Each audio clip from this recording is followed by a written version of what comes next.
What's up, YouTube? This is Josh from Team Revelation coming at you guys with a Hunter deck profile.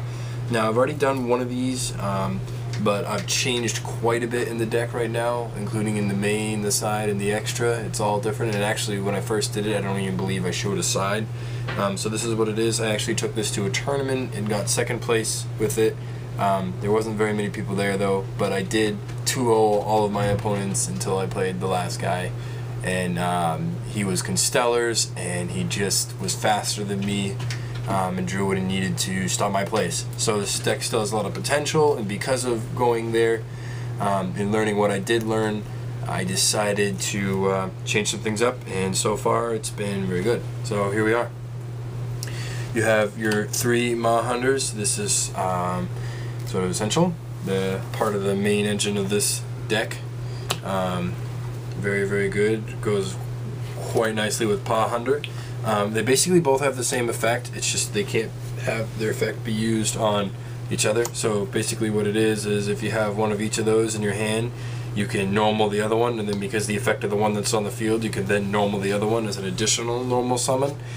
You know, in which it's neat because their effects can, you can only do it once per turn, but then next turn, say you still have these face up on the field, you can use their effects again and then normal another Hunter and use that Hunter's effect to normal. So you can really swarm with these guys pretty easily. And what's one of the benefits to it is that they're actually normal summons. They're not special summons. So if they want to drop Max C or something like that, well, they could, but they're only going to get the draw for if you overlay. They're not going to get the draw for each one of those summons because they're normal. Also, it's great because of duality.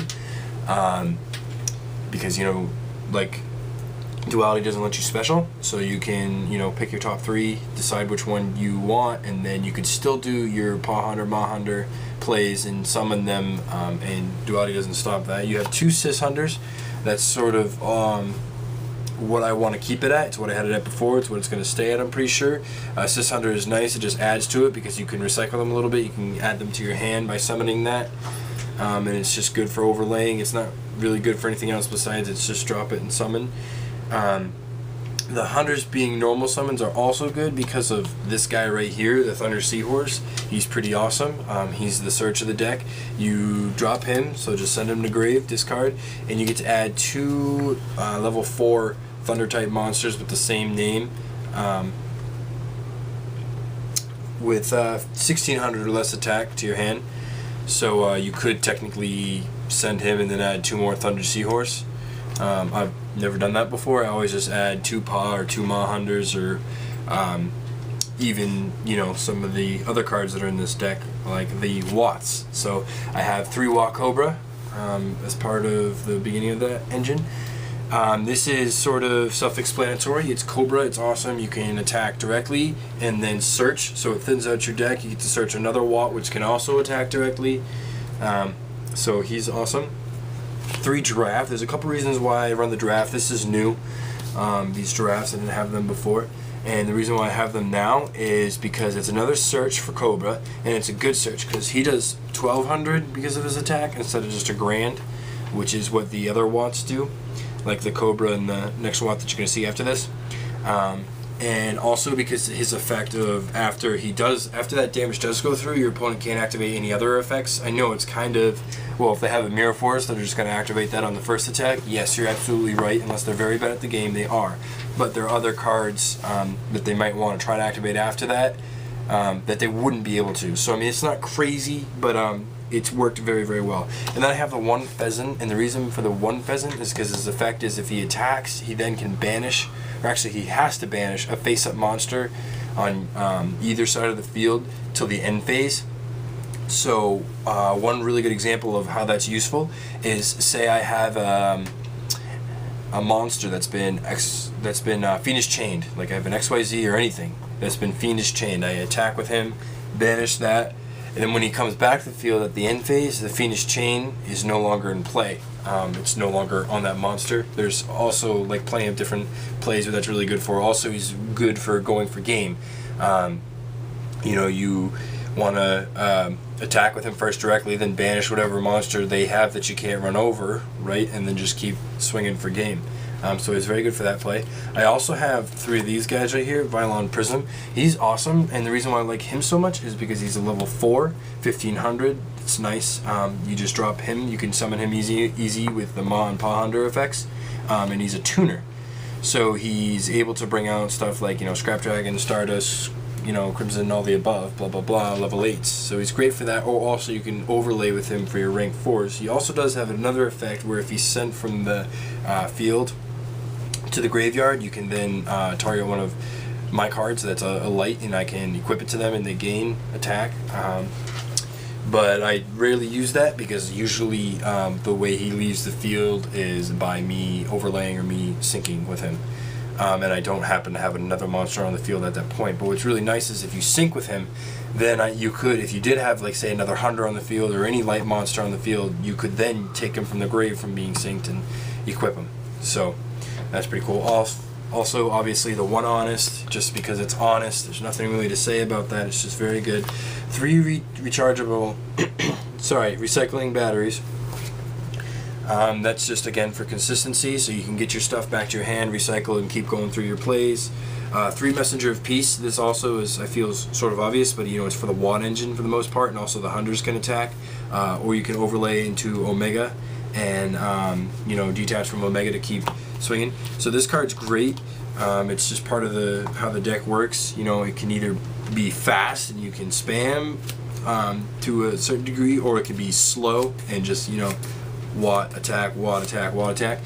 2 Swords of Revealing Light. Again, that's also for kind of the Watt and the protection idea, just so I can sit and wait to draw the cards that I need and let them burn through their resources. 2 Pot of Duality, because it's duality, you know, helps me get into my stuff sooner, and like I was saying earlier, it doesn't stop the Hunter plays. 1 Dark Hole. That's actually new. I really wanted to figure out a way to get Dark Hole in, especially just because of everything that's being run in this format. I don't know. I just feel like pretty much any deck, every deck should have a Dark Hole in it. And then I have 1 Mind Control. This is also new. I really like Mind Control because it's good for things like going for game.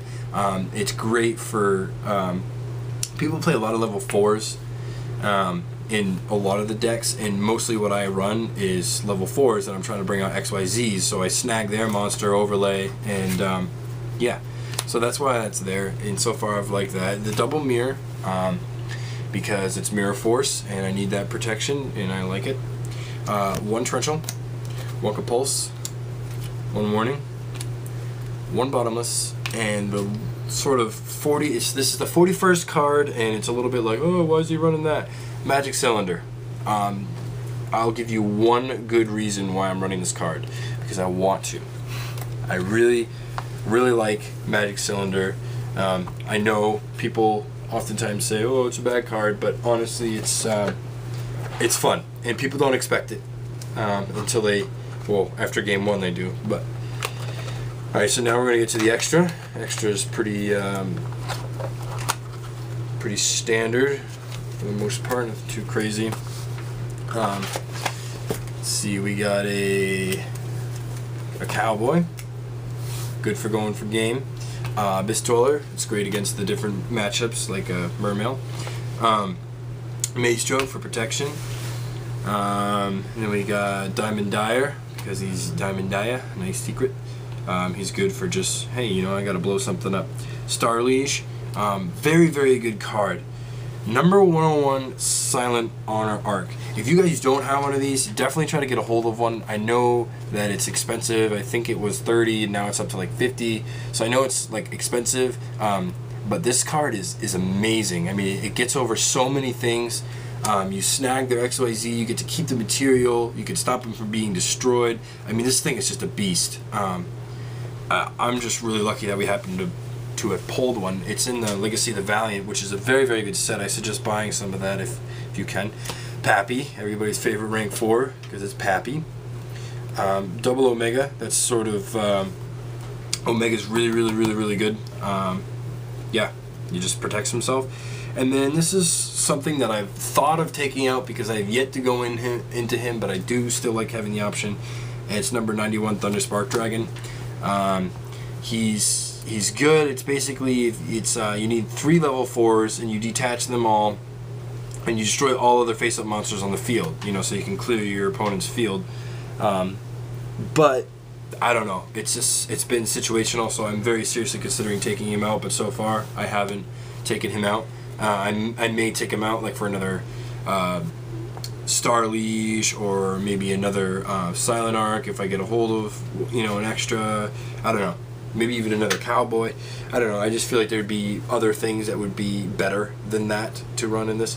For my synchros, I have Light End Dragon. This is, like I said before, these all happen because of the prisms that I run. These basically are all just options to get around different things. You know, Light End Dragon, it's kind of obvious, so you need to run something over.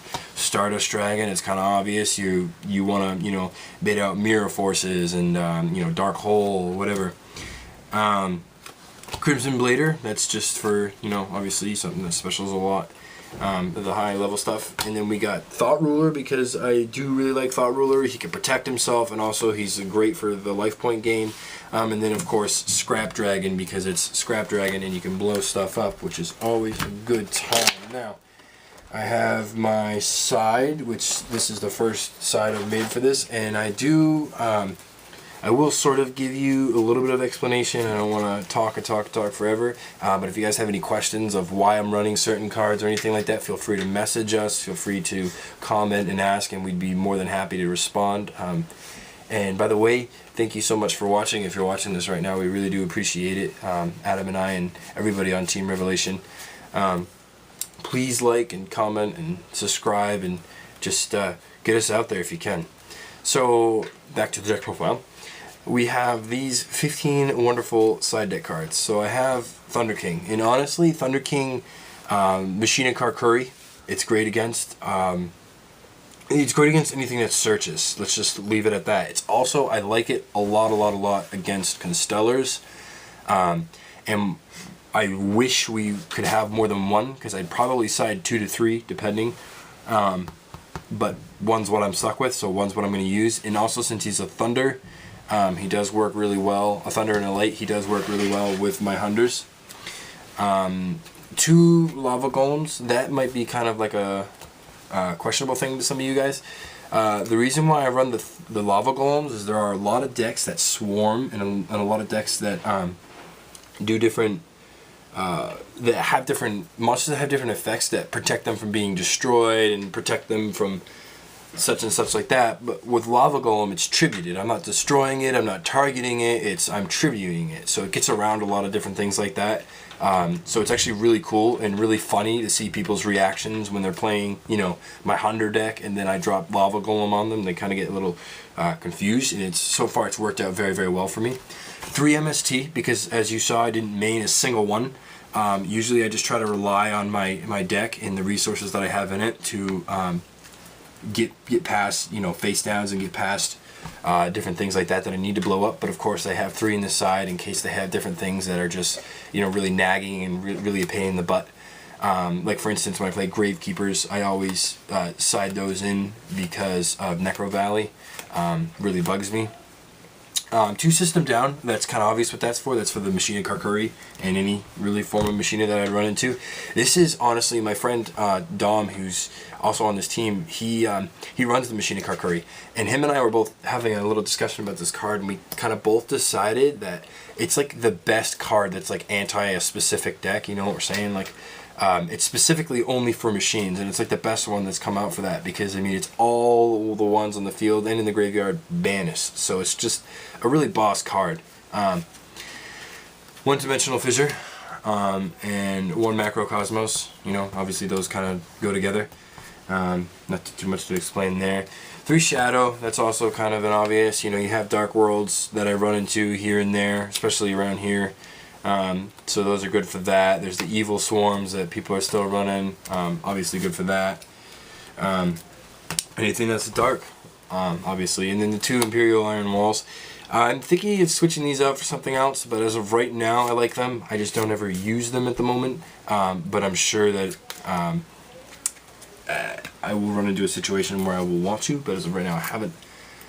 So that's the deck profile, guys. I really appreciate everything. I appreciate you guys watching, and we'll hopefully be putting more content up soon. I just ordered 2 more boxes of Legacy of the Valiant, so we're going to be putting that stuff up for you guys. We're going to have trades up for you guys. So we're going to be doing our best. Thanks for everything, guys.